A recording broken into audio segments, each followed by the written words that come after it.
we ought to have tax reform, and we ought to start by making it so simple that you don't have to hire a lawyer to find out how much you owe every year. That's for sure. It used to be a little simplified, but not anymore. Johnny, we live in the only country in the world where it takes more brains to figure out your income tax than it does to earn the income. Maybe you're right. We've gotten in the habit over the last 40 years of thinking that government has the answers.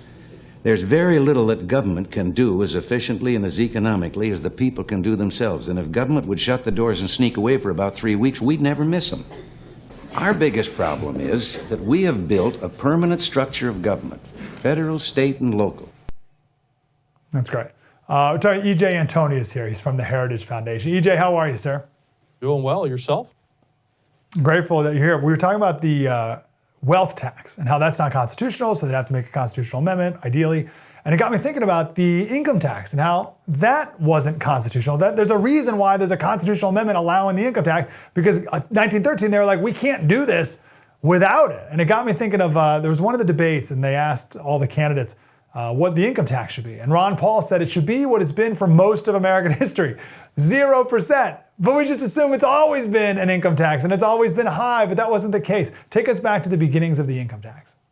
Sure. Well, the beginnings of the income tax actually are during the Civil War. And it was after the Civil War that the courts declared that that was a mistake and that it was actually unconstitutional and that the federal government had no authority to impose such a tax. So decades after it was ruled unconstitutional, an amendment was finally passed right around the same time that we got the Federal Reserve System, and that gave us the first income tax. But to put it in perspective, when the income tax was first imposed, it applied only to the top income earners in the country, and it was a very low percentage. But within a decade, that had ramped up to include a majority of people. And not only a majority of people, but the rates had gone up significantly as well. So what was originally sold to the American people as something which would only be a tax on the elites very quickly became a tax on the common man, in the same way today that these wealth taxes are being billed as a way to tax the billionaires. But in reality, we know that they are very quickly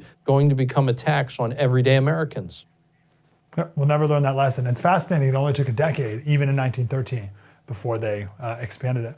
So, like Woodrow Wilson, we've done a special on Woodrow Wilson before, like big government guy. Like he did all these terrible things in 1913. But there had to be a couple decades of build-up to convince people that we need an income tax. What were those arguments? What arguments were they making in like after the Civil War, so like 1890, or to kind of lay the groundwork for what would be the income tax amendment? You know, some of those arguments were the same as the ones we hear today. Their talk of fairness, for example, as if the government is somehow the grand adjudicator of so broad a concept.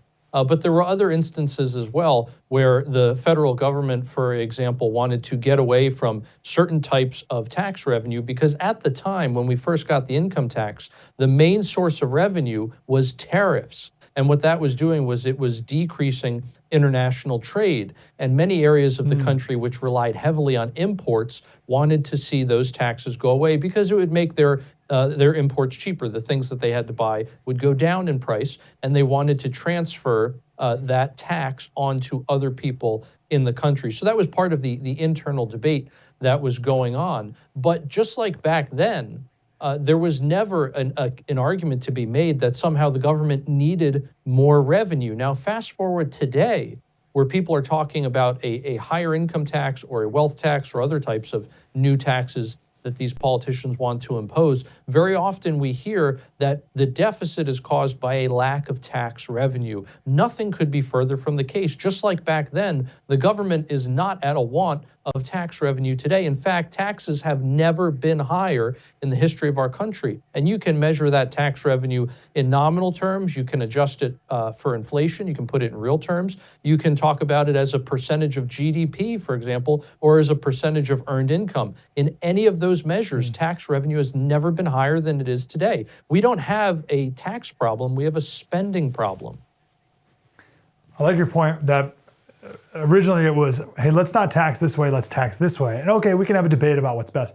But it was never, let's not tax this way, let's grow government 100 times more than we need to. Like, that's not what they were talking about then. That's really fascinating. So let's go back to our founders. Did they ever debate an income tax and whether that was appropriate or constitutional or within Congress's authority, or did they not even contemplate an income tax? No, there certainly was some contemplation, but those contemplations and that debate was all very short-lived because the founders never had any intention of imposing such a monster. In fact, the way they originally envisioned that taxes would be imposed and collected would essentially be entirely at the state level. It was federalism at its best. And so states could be laboratories of democracy and decide for themselves how best to tax people and how best to collect revenue. Taxes were proportional at the beginning of our republic. In other words, we had what was essentially a head tax where the states had to pay according to the number of people that resided in those respective states. Wait, they had to pay, so the states had to pay the federal government a certain amount?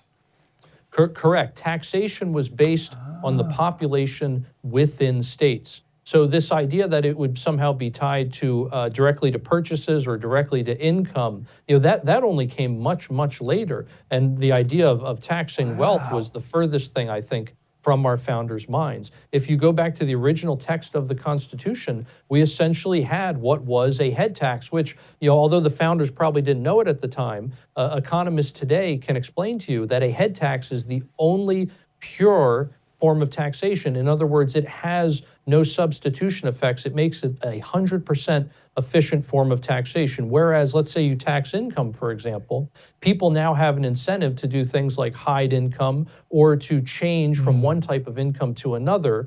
In other words, from a type of income that might be taxable to another type of income that would not be taxable. Yes, a head tax. I've never heard of that. Okay, I'm excited to do more research on that. It's wonderful. E.J. Antoni from the Heritage Foundation. E.J., wonderful. Grateful for your insight. Thank you, sir. Well, thank you for having me. Hey, thanks for watching that clip. We covered a ton in our Taxed to Death special. We talked about what taxes were in the beginning of our country, how people were taxed. It's much more moral and appropriate and fair and proper. Then the beginning, the genesis of the income tax in 1913. We had to have a constitutional amendment. So where did that all come from? And then the future of taxing. California, they want to pass a wealth tax and tax you when you leave the state.